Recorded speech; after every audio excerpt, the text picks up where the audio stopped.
എല്ലാവർക്കും കിസ് മീഡിയയിലേക്ക് സ്വാഗതം.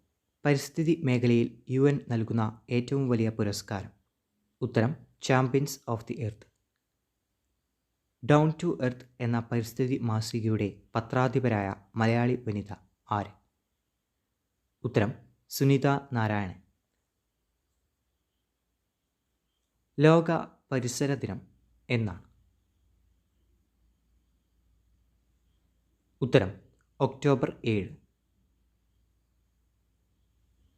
ലോക കാലാവസ്ഥാ ദിനം എന്നാണ്? ഉത്തരം മാർച്ച് 23.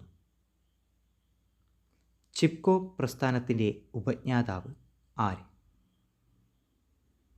ഉത്തരം സുന്ദർലാൽ ബഹുഗുണ. നിശബ്ദ വസന്തം എന്ന വിഖ്യാതമായ പരിസ്ഥിതി ഗ്രന്ഥം രചിച്ചതാര്? ഉത്തരം റേച്ചൽ കഴ്സൺ.